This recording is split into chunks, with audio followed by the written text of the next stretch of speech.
I realized when I got there that everybody laughed when I tried to speak, so I figured a bit more study was in order. How was it for you, the actual process of doing the translations? Well, Bapa was, as everything he did, it was the way he led me into this was perfect, because initially, well, in those days, Bapa used to still come down to the men's latihan twice a week. He would always, Thursday nights and Sunday mornings, he would come down, walk around in the men's latihan a bit, and then he would sit outside, and all the men, as they came out of latihan, would all gather around, and usually there was also a very dense group of people sitting around, and he would just chat. He would, sometimes it was about spiritual things, sometimes he would tell stories, sometimes he would just discuss what was in the papers and politics and football, whatever. And then when it was Ramadan, of course he'd do this every night. He would come there every night and sit in the outside the Latihan hall, and we would all sit around. I think it was only men, or maybe there were men and women in Ramadan, I don't remember. No, I think it was only men. We used to sit around till the early hours, usually till Sahur. And of course nobody understood what he was saying, and what happened was usually there were little groups formed around people like Priyo. Priyo was very kind, always used to translate for people. You would get snippets. And one day Bapa said, by then I was fairly fluent in Indonesian, but I only could understand a part of what Bapa was saying. Bapa is much harder. I mean, you can be fluent in Indonesian and not understand very much of what Bapa is saying, because he had he spoke an old Indonesian, which was heavily laced with Javanese, and one that's not at all common anymore. And also he has a much richer language and way of talking. So he suddenly said to me, Sharif, I'd like you to translate.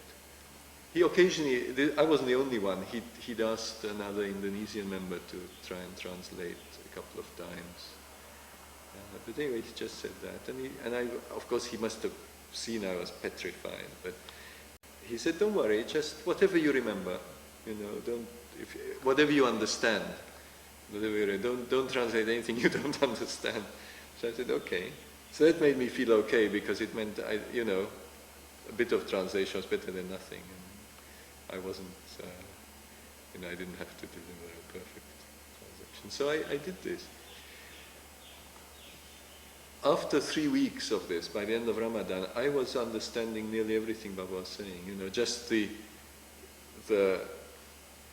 effort of trying to catch what he was saying had improved my comprehension that much. And I think I got better. And I was doing this was 69, so I was doing this for 2 years. I was the unofficial translator. Usman was the official translator, and I was the unofficial translator. So I would, when Bapa had these informal gatherings, or when he was talking to helpers meetings, usually we had helpers latihan every now and then. Then Bapa would talk sometimes. Then he would give a proper talk, but only to the men. And I used to translate those. And it was very, he somehow made it a non-stressful thing. So I felt, I always felt I was able to do it a little better than what he expected, so I didn't feel any pressure. And that was the only way it could, if there had been any pressure, I would have just not been able to do it at all. And so little by little I got the experience and the practice in doing it. And then the very first time I translated a proper talk sitting on stage and so on was in Johannesburg, if I remember right. Because I unofficially sort of accompanied Bapa on a trip in 1970, part of a trip around the world. But I was only there because I had, I was free and I could do it. So Hatati and I and our eldest son, who was then about 9, I think, we went around. And just one talk on the whole trip he asked me to translate. Maybe Usman was tired or something, I don't know. But again, it went okay. I found I could cope. And then I wasn't asked to do a proper talk till the Congress, but in 71 Congress he asked me to do all the talks, and that was my first real experience of translating. Now, I guess people have a question about when you were doing the talks, were you like feeling the latihan, or was it something that was more or less you're actually memorizing what he was saying and then saying it all at one time?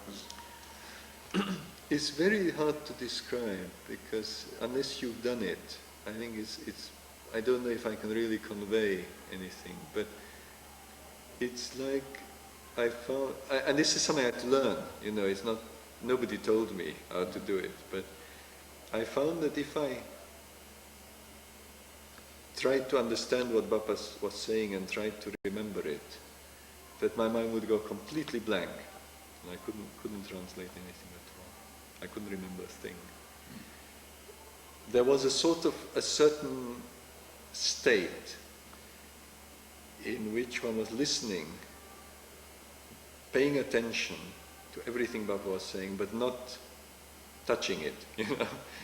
It's hard to explain, but like you just let it go in. It's not like you weren't paying attention.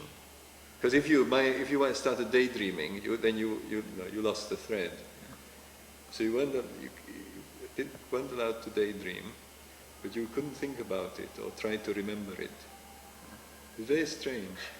And if one was I found if I was in a clear state, I could go on like this endlessly. I mean, he once talked for 2 hours.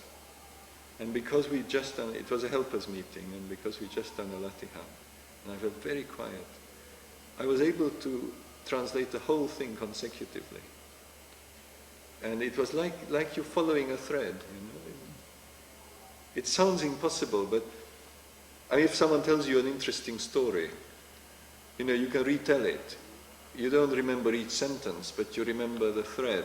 It's something like that, but not quite like that.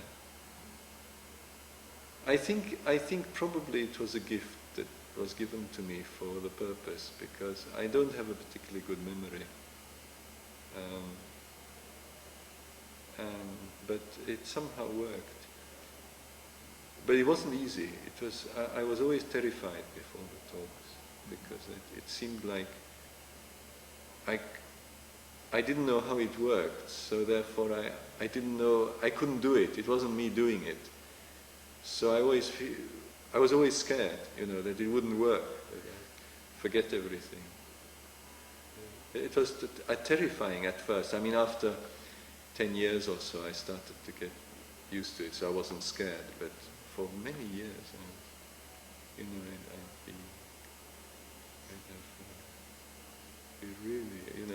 I'd cold sweat before the talks. It was tough. I think it's because the mind doesn't, it's not, the mind can't figure out how you do it, so it's kind of works. Yeah, that would be scary, all right.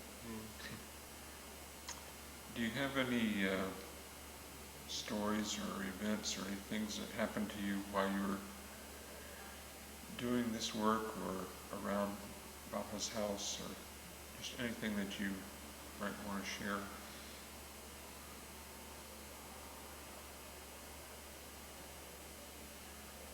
Maybe things that Bappa said, or things that had a particular meaning to you?